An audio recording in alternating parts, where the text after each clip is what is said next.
Two elderly women are fighting back after a retirement community told them, sorry, no lesbians allowed.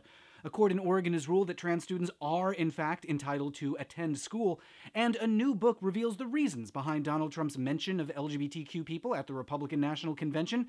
Surprise, it was an intentional trick. We'll have the week's top LGBT news and actions you can take on Weekly Debrief. Big thanks to everyone who makes Weekly Debrief possible with a pledge of $1 or more a month on Patreon. Head over to patreon.com/mattbaum or click the link in the description to join the folks who make the show possible and to get some backer rewards. Mary Walsh and Bev Nance have been together for about 40 years, but like many same-sex couples, their living situation has been thrown into jeopardy after a retirement home told them, sorry, no lesbians allowed.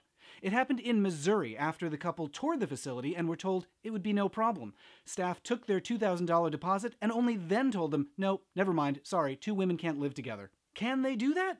We'll find out. The couple has filed a lawsuit, but this is still relatively unsettled, since a lot of states allow housing providers to evict or deny access to same-sex couples. In the meantime, the couple, both of whom are in their 70s, face an unclear living situation. Some good news in Oregon. A court has ruled that it is just fine for schools to let trans students use the same facilities as everyone else. Anti-LGBT groups had filed a lawsuit claiming that the existence of trans students causes embarrassment, humiliation, anxiety, intimidation, fear, and stress for other students. The court ruled essentially that whether or not other students feel that way, it shouldn't prevent trans students from going to class. Delaware has become the 15th state to ban ex-gay abuse of minors. As we all know, pray away the gay camps aren't really therapy, they're just made-up rituals that do more harm than good.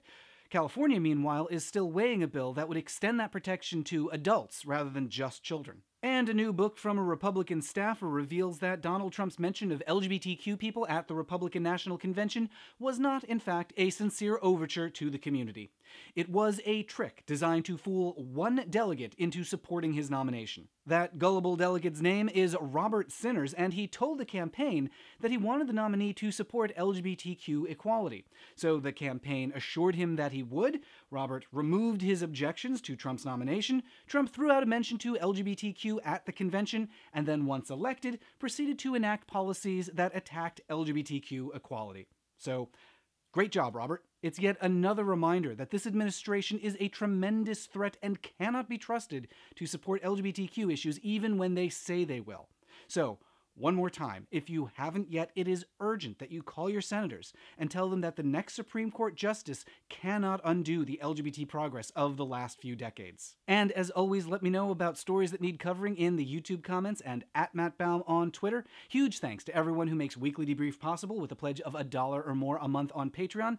Head over to patreon.com/MattBaum or click the link in the description to join the folks who make the show possible. And I'll debrief you next week.